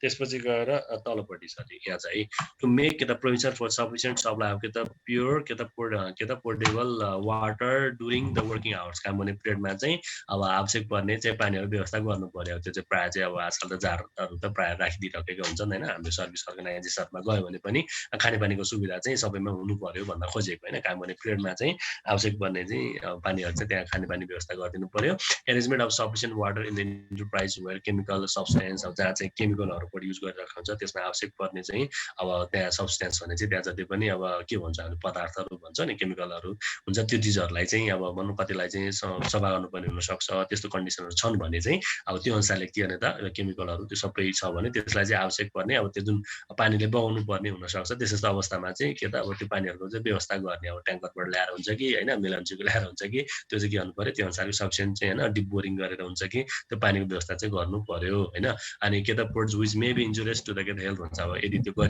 नगरेको अवस्था हो भने पनि त्यसले के हुनसक्छ अब काम गर्ने चाहिँ वर्करहरू इम्प्लोइजहरू बिरामी हुनसक्छ हैन अब त्यो भएकोले गर्दाखेरि चाहिँ त्यो कुराहरुमा चाहिँ ध्यान दिनु पर्यो भन्न खोजेको टु डिक्लेयर एज के त smoking zone in all some parts of the enterprise कतिपय टाइममा चाहिँ अब भनौँ न स्मोकिङहरू गर्ने हुन्छ नि त हैन अब नगर भन्दा पनि अब घरलाई तलतल लाग्ने होला उसलाई खानै पर्ने त्यस्तो खालको अब लत लागेको हुन्छ त्यस्तो व्यक्तिहरुको लागि चाहिँ अब फ्याक्ट्री नजिकै त भएन हैन फ्याक्ट्री भन्दा बाहिर कतै जुन ठाउँमा चाहिँ के त स्मोकिङ गर्न मिल्ने छ भने त्यो स्मोकिङ जोन भनेर छुट्याइदिने हैन छुट्याइदिने इन्टरप्राइजले चाहिँ आफैले बुझेर छुट्याइदिने अब अरू लुकी लुकी हानि खानु भन्दा पनि बरु एउटा ठाउँ छुट्याइदियो भने त्यही ठाउँमा जान्छन् खान्छन् बस्छन् भने जस्तै हैन त्यो छुट्याइदिने नेचर अफ इट्स के त वर्क कामको आधारमा भन्न खोजेको अब कतिपय टाइममा रिस्की पनि हुन्छ हैन त्यो रिस्की अब फ्याक्ट्रीहरुमा बढी रिस्की पनि हुन्छ ग्यासहरु बढिरहेको हुन्छ त्यो ठाउँमा अब भन्न न अब त्यसरी चाहिँ स्मोकिङहरु गर्दाखेरि चाहिँ अब त्यसले स्पार्क हुने अब आगो लाग्ने त्यस्तो हुन्छ नि त हैन त्यो डर हुन्छ त्यो अब हेरेर स्मोकिङ छुटाउने to cause to conduct compulsory health checkup health जति पनि इम्प्लोइहरुको हेल्थ चेकअपहरु गर्नु पर्यो अनि वन्स एभ्री इयर प्रत्येक वर्ष हैन every year in the enterprise where the nature of work is likely to affect the health diversity भन्छ जुन अब अर्गनाइजेसनमा भनौं जुन फ्याक्ट्रीमा चाहिँ अलिक बढी चाहिँ हेल्थमा चाहिँ अलिकति असर गर्ने टाइपको जस्तो ग्यासहरु उडिराखेको हुन्छ नि त हैन त्यस्तो भएर यदि इम्प्लोइहरुलाई त्यस्तो प्रब्लम आउने टाइपको अवस्था त्यो टाइपको कामहरु छ भने चाहिँ त्यो अवस्थामा चाहिँ अब फ्याक्ट्रीले नै के त त्यो अनुसारले इम्प्लोइजहरुलाई चाहिँ अब हेल्थ चेकअपको लागि भनेर चाहिँ अब उनीहरुले चाहिँ त्यो प्रोग्रामहरु गर्ने जसको आधारमा चाहिँ उनीहरु सबैको हेल्थ चेकअपहरु गर्ने हैन अर्को वेलफेयर फन्ड भनेपछि हामीले के बुझ्छौँ the enterprise shall have to establish welfare फन्डहरु चाहिँ स्टाब्लिश गर्ने हैन अनि welfare benefit of the worker of employees यानी कि अब यो चाहिँ कस्तो भने अब यसलाई चाहिँ हामीले के भन्छ वेलफेयर फन्ड भनेपछि हामीले कल्याणकारी कोष भन्छ नि हैन त्यो कल्याणकारी कोष चाहिँ स्थापना गर्ने अब भोलिका दिनमा चाहिँ कुनै एक्सिडेन्ट भयो तलमाथि त्यस्तो के भइदियो भने अब एकलट चाहिँ अब त्यो कोषमा भएको पैसा हुन्छ त्यही पैसालाई नै पछि के गरिन्छ युटिलाइज गर्न खोजिन्छ नि त्यसरी कल्याणकारी कोषहरूको चाहिँ स्थापना गर्ने जसले चाहिँ भोलिको दिनमा चाहिँ कुनै पनि समस्या पर्यो भने वर्करहरूलाई चाहिँ बेनिफिट होस् उनीहरूको लागि चाहिँ के त कल्याण होस् भनेर जस्तै हैन त्यो अवस्थामा चाहिँ त्यो फन्डहरू चाहिँ क्रिएट गर्ने यो प्रायः चाहिँ वेलफेयर फन्डहरू धेरै जस्तो केसमा चाहिँ क्रिएट गरिएको हुन्छ है अर्को टाइप्स अफ पनिसमेन्टको केसमा चाहिँ हामीले के भन्छ त प्रोपाइटर मे हेरौँ है प्रोपाइटर मे पनिस एनी वर्कर होइन कुनै पनि वर्करहरूलाई उसले पनिसमेन्ट दिन पाउँछ भन्ने चाहिँ इम्प्लोइ पर्फर्मिङ मिसकन्डक्ट हो यानि कि अब उसले गलत काम गर्यो होइन गलत आचरण देखायो कामहरू त्यस्तो गरेको अवस्था भयो भने उसले के त पनिसमेन्ट दिन पाउने छ फलोइङ पनिसमेन्ट के दिन पाउँछ नि के त रिप्रिमेन्ड भनेर चाहिँ हप्काउन पायो होइन विथ के त एनुअल अनि ग्रेड इन्क्रिमेन्ट्स होइन अब उसको जुन वार्षिक रूपमा चाहिँ ग्रेडिङहरू हुन्छ नि होइन त्यो बढाउने छ भने त्यसलाई उसले रोक्न पनि पाउँछ कतिपय टाइममा चाहिँ अब मिसकन्डक्ट भनेपछि अब के हो मिसकन्डक्ट भन्नाले चाहिँ भनौँ न अब के हो के बुझ्न सक्छौँ भन्दाखेरि तल हेर्छौँ फेरि है त्यो चाहिँ के त त्यो अवस्थामा जसलाई सर्टेन पिरियड चाहिँ के त सस्पेन्ड पनि गर्न सक्छ कोही चाहिँ अब अल्कोहोलिक हुन्छ रक्सी खाने त्यस्तो हुन्छ नि त होइन अब रक्सी खाने कोही अब चुरोट मात्र नखाने गाँजै खाइदिने होइन पुरै झ्यापमा हुने त्यस्तो भइदियो भने त काम गर्न अप्ठ्यारो हुन्छ होइन अब भोलि डर पनि त हुन्छ नि फ्याक्ट्रीमा त्यसरी चाहिँ अब भनौँ न अल्कोहल खाने त्यस्तो आएर चाहिँ अब कोही व्यक्ति चाहिँ एडिक्ट छ नसामा चाहिँ आएर त्यो काम गर्न खोज्यो भने त भोलि तलमाथि सानो एउटा मिस्टेकले पनि भोलि अब मिसिनले त अब चिन्दैन त होइन त्यस्तो अवस्था एक्सिडेन्ट हुनसक्छ नि त होइन अब त्यो नहोस् भन्नको लागि चाहिँ त्यस्तो समयमा चाहिँ के त उनले सस्पेन्ड पनि गर्न सक्छ होइन त्यो हुनसक्छ अब कुनै मिसकन्डक्टहरू गर्यो भने होइन अनि डिसमिस फ्रम सर्भिस अब कतिपय टाइममा त्यो कामबाट उसलाई के भन्छ डिसमिस पनि गराउन सक्ने चाहिँ उसले अधिकार राख्दछ भनेको होइन मिसकन्डक्ट भनेपछि चाहिँ अब के बुझ्छौँ हामीले यसलाई चाहिँ जेनरली गलत आचरण भन्छ होइन अब यो चाहिँ के त नि अब सेक्सन 50मा पर्पस अफ सेक्सन 50मा चाहिँ अब यो एक्ट अफ सेक्सन 50मा सबै उल्लेख गरिएको छ के छ भने त्यो डिटेल हामी सबै पढ्दैनौँ मेन कुराहरू हेर्छौँ है कन्डक्ट द वर्कर्स इम्प्लोइ स्याल बी डिम्ड एज के द मिसकन्डक्ट कुन अवस्थामा चाहिँ मिसकन्डक्टको रूपमा चाहिँ हामीले यसलाई बुझ्छौँ त भन्दाखेरि प्रोभाइडर होइन के भन्छ in case of any bodily harm or के त injury or fetters for detains to the proprietor managers employee of the enterprise with or get without use of के त arms and injury or cause any violence होइन violence or destruction or get assault within the enterprise in connection with the labor disputes or any other के त matters होइन अब यहाँ भन्नु खोजेको कस्तो भने within enterprise connection with the labor disputes हरू हुँदाखेरि त्यस्तो अवस्थामा कुनै भनौँ न झै झगडाहरू पर्यो होइन अब त्यो हुन्छ नि त्यो केसहरू अब नेपालभन्दा बाहिर पनि त देखेन बिचमा कतै मलेसियामा होला होइन मलेसियामा चाहिँ त्यो भनौँ नेपाली गार्ड पनि थियो अनि त्यहाँको चाहिँ त्यो मले आएर चाहिँ त्यो के तलब दिएन म्यानेजरले तलब दिएन भनेर अनि हेलमेटले हानेर त्यो मारिदिएको थियो नि मार्थ्यो अनि पछि चाहिँ अब त्यो चाहिँ भनौँ न अब नेपालीको लागि दोष लगाइरहेको थियो नि पछि फेरि अनि त्यो सिसिटिभीको फुटेजहरू सबै हेर्दाखेरि चाहिँ अब बिचरा उसले त छुटाउन खोजेको नेपाली गार्डले छुटाउन खोजेको तर अर्कोले चाहिँ अब त्यो हेलमेटले हानेर त्यो म्यानेजरलाई मारिदिन्छ कि त्यस्तो हुन्छ क्या काम गर्दाखेरि अब रिस हुन्छ मान्छेको अनेक हुन्छ नि त होइन त्यस्तो भइदियो भने चाहिँ त्यस्तो अवस्थामा हुने भाइलेन्सहरू भयो होइन भाइलेन्सहरू डिस्ट्रक्सनहरू भयो होइन त्यस्तो कन्डिसनहरूलाई चाहिँ जेनरली चाहिँ के गरिन्छ त भन्दाखेरि अब यो युज अफ के त आर्म्स भनेको छ कसैले हात हतियार युज गर्छ कसैले त्यत्तिकै अब भनौँ न अब हातले पनि ढालिदिन्छन् होइन त्यस्तो अवस्था भयो भने चाहिँ अब त्यो किसिमको कन्डिसनहरू देखियो त्यसले चाहिँ अब बडीमा कुनै पनि हार्मफुलहरू भयो यानि इन्जुरी भयो होइन त्यस्तो अवस्थामा चाहिँ त्यसलाई चाहिँ मिसकन्डक्टको रूपमा चाहिँ अर्थ लाउने भनेर भन्न खोजिएको होइन अब त्यो कसैले अब शान्तिपूर्वक रूपमा चाहिँ अब विरोध गर्न पाइयो तर अब हातै हाल्ने होइन भनौँ न मार्छु नै भन्ने किसिमले चाहिँ एट्याक गर्ने त्यो अवस्थामा चाहिँ हातखुट्टै भाँच्यो त्यस्तो यस्तो अवस्था भयो भने त्यसलाई मिसकन्डक्टको रूपमा चाहिँ हामीले चाहिँ बुझ्नुपर्छ भनेर भन्न खोजेको होइन in case stills of property of enterprises अब कसैले चाहिँ अब इन्टरप्राइजेसको चाहिँ भनौँ न अब प्रोपर्टीहरू चाहिँ चोरी गर्न खोज्छ नि त होइन चोरी गर्न खोज्ने होइन सामानहरू लुगाउन खोज्ने त्यस्तो अवस्था भइदियो भने त्यसलाई पनि मिसकन्डक्ट नै भनिन्छ यो चाहिँ हुन्छ क्या तिम्रो यो क्या अस्ति नै एकचोटि कहाँ हो भाटबटिनीमा भने जस्तो लाग्थ्यो मलाई भाटबटिनीमा चाहिँ त्यहाँ राखेको त्यो गार्डले चाहिँ मजाले अब त्यो बन्द भयो राति त ऊ त मजाले त भनौँ न अनि त्यो के ट्रली हुन्छ होइन त्यो लिएर सुई मजाले सामान चाहिँ उसले त त्यहाँबाट चोर्दो रहेछ कि अनि पछि चाहिँ अब जहिले पनि म्यानेजर आउँछ यसो हेर्छु सामान छैन होइन जहिले हेर्दा सामान घटिरहेको छ हिजोसम्म त्यही राखेको सामान आज छैन अनि पछि किन सामान हराइरहेको छ भनेर चाहिँ पछि उसले त्यो सिसिटिभी चाहिँ त्यो नाइट भिजन सिसिटिभी चाहिँ अन गरेर राखेको त आफ्नै गार्डले त सामान राति चोर्दो रहेछ कि होइन हो त्यस्तो कि होइन त्यस्तो अवस्था भयो भने त्यसलाई पनि मिसकन्डक्ट नै भन्ने अवस्थामा यानि कि इन्टरप्राइजेसको त्यो सामानहरू चाहिँ चोर्नु त भएन नि त होइन चोर्ने कुराहरूमा पनि त्यसलाई पनि मिसकन्डक्टको रूपमा हामीले बुझ्छौँ होइन इनकेस अनि पार्टिसिपेन्ट अब यस्तो अवस्थामा अघि हामीले भनेको थिएँ कि अब यस्तो अवस्थामा चाहिँ अब उसले चोरी गरेको हो भने उसलाई रिप्राइमेन्ट भनेको हप्काउन पायो होइन त्यो अनुसारले उसको ग्रेडलाई रोक्न पाइयो सस्पेन्ड गर्न पाइयो डिसमिस गर्न पाइन्छ होइन त्यो चाहिँ अब के त म्यानेजर्सहरूले प्रोभाइडरहरूमा त्यो किसिमको अधिकार रहन्छ भनेको त्यो बाहेकको in case participates or the compels any other person to participate in any authorise strike होइन अब यदि चाहिँ अब कसैले चाहिँ भनौँ न कम्पेल भने चाहिँ बाध्यात्मक अवस्थामा चाहिँ होइन कुनै पनि पार्टिसिपेन्टहरूलाई चाहिँ जबरजस्ती होइन अब भनौँ न जबरजस्ती चाहिँ कुनै पनि स्ट्राइकहरूमा चाहिँ उसलाई इन्भल्भमेन्ट गराएको होइन विच डिक्लेयर के त इलिगल जुन इलिगल छ त्यसमा चाहिँ के त बाध्यात्मक अवस्थामा अरूलाई परिबन्धमा पारेर त्यसरी चाहिँ उसले गरेको अवस्था भइदियो भन्ने होइन in case strike without fulfilling the legal requirements or intentionally slow down the work होइन अब त्यो र अर्को सँगसँगै कतिको नियत बस भन्छ नि हामीले नियत बस चाहिँ अब त्यो कम्पनीको फ्याक्ट्रीहरूलाई चाहिँ अब प्रोडक्सन कम होस् होइन त्यो नियत बस त्यो किसिमको चाहिँ अब अप्ठ्यारो पार्ने किसिमले चाहिँ गरेको कन्डिसन छ भने होइन भन्न खोजेको चाहिँ इन्टेन्सनली भनेको चाहिँ इन्टेन्सनली स्लो डाउन होइन त वर्क भनेर चाहिँ काम गर्दाखेरि चाहिँ त्यो भनौँ न अब अप्ठ्यारै परोस् होइन यसले काम गर्न नसकोस् भन्ने नियत बसै त्यस्तो के बदनियतपूर्वक चाहिँ त्यो किसिमको एक्टिभिटिजहरू गरेर चाहिँ काममा चाहिँ रुकावट गर्न खोज्ने होइन त्यस्तो अवस्था भइदियो भने त्यसलाई पनि के त मिसकन्डक्ट भनेको इन केस इन्टेन्सनली डिस्ट्रोय होइन उसले जानी बुझेर नियतवश रूपमा चाहिँ के त कुनै पनि इन्टरप्राइजेसहरूको त्यसरी आफ्नै इन्टरप्राइज भनौँ या कुनै इन्टरप्राइजको त्यसो प्रोपर्टिजहरू चाहिँ डिस्ट्रोय गरेको अवस्था यानि कि त्यसमा तोड होइन तोड गर्यो नि त होइन तोडफोडहरू गर्यो त्यस्तो अवस्था भन्यो भने त्यो चाहिँ के त इन्टेन्सनली त्यो कुराहरू चाहिँ डिक्लेयर भयो भने त्यसमा चाहिँ के त मिसकन्डक्ट हुन्छ भनेर भन्न खोजेको in case remains the absent from the work frequently without obtain the permission होइन अब भनौँ न इन्फर्मै नगरिकन चाहिँ अब बिदामा बस्दिने अब काममा नजाने त्यस्तो अवस्था भइदियो भने पनि त्यो अवस्थामा पनि त्यसलाई मिसकन्डक्टको रूपमा हेरेको हो होइन त्यो चाहिँ पर्मिसन लिएर मात्र छुट्टीमा बस्नु पर्यो नि त होइन अब थाहै नदिकन चाहिँ अब छुट्टीमा बस्ने भन्ने कुरा भएन होइन comes later after the regular time जुन उसको रेगुलर टाइम छ त्यसमा नआइदिने नआइकन चाहिँ पर्मिसन नमागिकन चाहिँ अब उसले चाहिँ भनौँ बिदामा बस्दिने नआइदिने त्यस्तो अवस्था एब्सेन्टहरू भइदियो जसले गर्दा चाहिँ काम अप्ठ्यारो भयो भने त्यो चाहिँ मिसकन्डक्टको रूपमा हामी बुझ्छौँ इट इज के the certificate by the doctor that one has के the come to duty after के द कन्ज्युमिङ हेज के द कन्ज्युम अल्कोहोलिक होइन अल्कोहोलिक सब्सटेन्सेस ड्युरिङ द के त वर्किङ टाइम भन्छ होइन अब त्यो चाहिँ के त अब काम गर्ने टाइमको पिरियडमा चाहिँ अब अल्कोहल खाने रक्सी खाने होइन त्यो अनुसार माथिँदै जुलिएर चाहिँ होइन फ्याक्ट्रीमा आउने त्यस्तो अवस्था भइदियो भने त्यसलाई पनि मिसकन्डक्ट भनिन्छ अब यो चाहिँ के त अल्कोहोलिक सब्सटेन्सेस भनेपछि अब त्यो जे पनि खाने भयो क्या उसले अब भनौँ न ठर्रा पनि खाने भयो अब जे खाओस् होइन जस ऊ चाहिँ अब कन्डिसनमा छैन होइन त्यस्तो अवस्था भयो भने त्यसलाई हामीले मिसकन्डक्ट भनेर बुझ्छौँ भन्न खोजेको त्यो बाहेक अब कतिले अब भनौँ न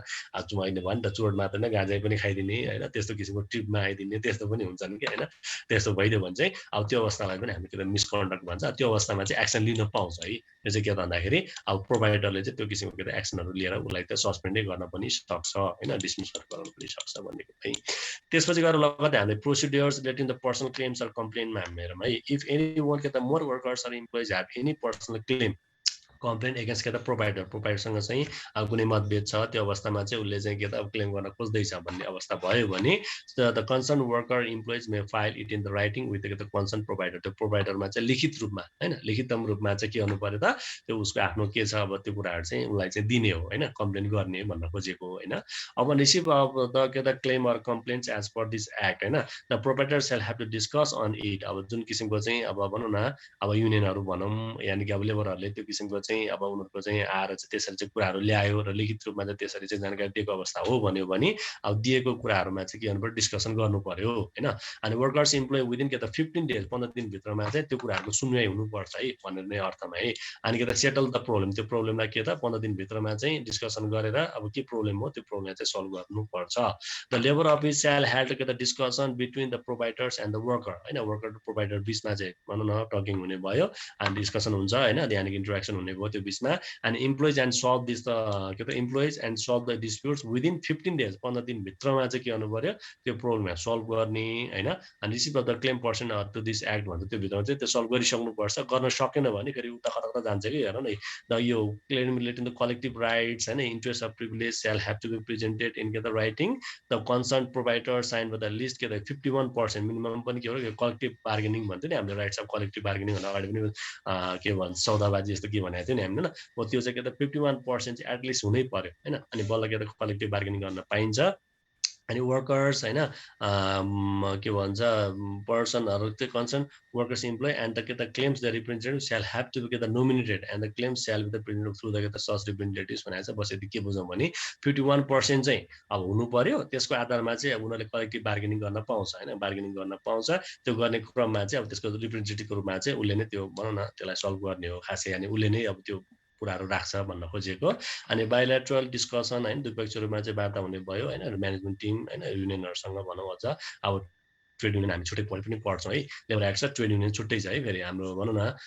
यो चाहिँ लेबर एक्ट भयो ट्रेड युनियन एक्ट फेरि छुट्टै त्यसमा अथोरिटी त्यसमा पनि आउँछ कुराहरू है सबै अनि के त 21 डेज हैन सेल इन्टर एन्ड एग्रीमेन्ट हैन 21 डेज भित्रमा चाहिँ त्यो डिस्प्युटहरूलाई सल्भ गर्ने हैन if the disputes could not solve as per this act अनि यो एक्टको अन्डरमा रहेर चाहिँ यदि गर्न सकिएन त्यो अवस्था भइदियो भने चाहिँ shall solve within 15 days by the holding bilateral discussion गरेर सल्भ गर्ने अब त्यो पनि के त presence of the labour office यानि कि लेबर अफिसमा हैन अब श्रम कार्यालय विभागमा गएर पनि सल्भ गर्नुपर्ने हुन्छ कि अब यो चाहिँ कलेक्टिभ डिस्प्युट हो भने यहाँ माथि हामीले अघि नै चाहिँ हाम्रो नर्मल डिस्प्युट्सहरू भयो भने पनि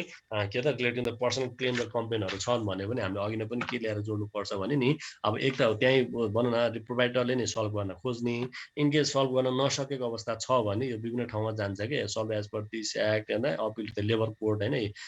लेबर कोर्टमा पनि गएर चाहिँ विदिन 35 डेजभित्र चाहिँ के त अब नोटिसहरू चाहिँ दिन्छ अनि उसले त्यो प्रब्लमहरू सल्भ गर्ने त्यसो चाहिँ त्यो छ कि कन्डिसन भनेको चाहिँ सक्दो चाहिँ अब भित्रकै अब भनौँ टिमले नै त्यसलाई सल्भ गर्ने हो होइन लेबरहरूको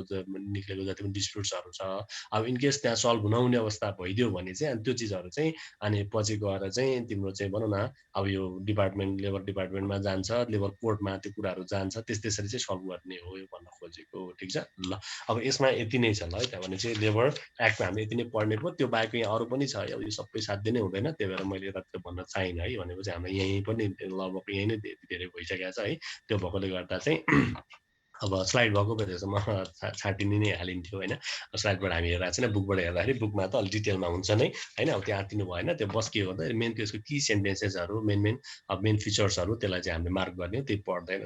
भने हाम्रो लगभग पुगिहाल्छ होइन अनि चाहिँ अहिले हामीले पढेको भने लेबर एक्ट पढेको त्यसको डेफिनेसन या एपोइन्टमेन्ट कुन अवस्थामा गर्न सकिन्छ होइन नेबल सिटिजन्सहरूलाई चाहिँ अब भनौँ न कुन अवस्थामा चाहिँ अब भनौँ न इन्गेज गर्ने नहुँदाखेरि कुन अवस्थामा चाहिँ फरेनर ल्याउन पाइन्छ होइन अब वर्किङ आवर कति हुन्छ अब रिफ्रेसमेन्ट टाइम भने त्यो हाफ एन आवर होइन अब भनौँ न पर डे जुन 8 घन्टाको त्यो बिचको हाफ एन आवर चाहिँ के त रिफ्रेसमेन्ट टाइमहरू हुन्छ यी सबै कुराहरू होइन मेरो कमिटीले गरेको एक्स्ट्रा वेजेसहरू कुन अवस्थामा दिन्छ हेल्थ एन्ड सेफ्टीका कुराहरू कुन अवस्थामा कसरी चाहिँ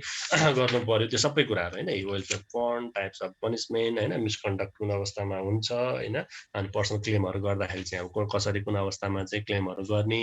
कलेक्टिभ बार्गेनिङ कसरी गर्ने त्यो सबै कुराहरू चाहिँ हाम्रो केमा पर्न आउँछ भन्दाखेरि लेबर एक्टमा पर्छ यति भएपछि लगभग पुगि नै हाल्छ भनेपछि अब आज हामीले पढेको भनेको हामीले आज के पढ्यौँ त भन्दाखेरि एउटा चाहिँ फर्स्टमा चाहिँ हामीले के पढ्यौँ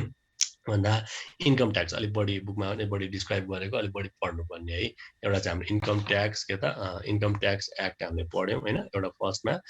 इन्कम ट्याक्स एक्ट होइन फर्स्टमा हामीले के पढ्यौँ त यहाँ इन्कम ट्याक्स एक्ट एउटा पढ्यौँ त्यसको लगतै हामीले अर्को के पढ्यौँ सेक्युरिटिज एक्ट त्यो पनि पढ्यौँ अनि सेक्युरिटिज एक्ट पढिसकिसकेपछि अनि हाम्रो यो इन्डस्ट्रियल इन्टरप्राइज एक्ट भन्ने थियो अब त्यो चाहिँ इन्डस्ट्रियल इन्टरप्राइज एक्ट हामीले अगाडि नै पढि नै पनि सकेका थियौँ होइन त्यो भइहाल्यो त्यसपछि फाइनली लास्टमा हामीले के त सेक्युरिटिज एक्ट पढ्यौँ होइन त्यसपछि गएर अनि लेबर एक्ट होइन अनि अर्को हामीले पढेको भनेको चाहिँ लेबर एक्ट पढ्यौँ हामीले भनेपछि लेबर एक्ट कहाँसम्म पुग्यो भने चाहिँ लेबर एक्ट हो यो अब यताउता गयो ल खै त लेबर एक्ट फाइनली लास्टमा हामी के त लेबर एक्टसम्म पढिहाल्यौँ अब यति आज हामी लगभग यति नै गर्छौँ है यति नै गर्छौँ लेबर एक्ट भयो अब बाँकी अब यो माइन्स एन्ड मिनरल्सहरू अरूहरू चाहिँ हामी यो चाहिँ भोलिको क्लासमा पढ्छौँ आजलाई हामी यति नै गर्छौँ है त हुन्न आजले यति गरौँ ल यति गरौँ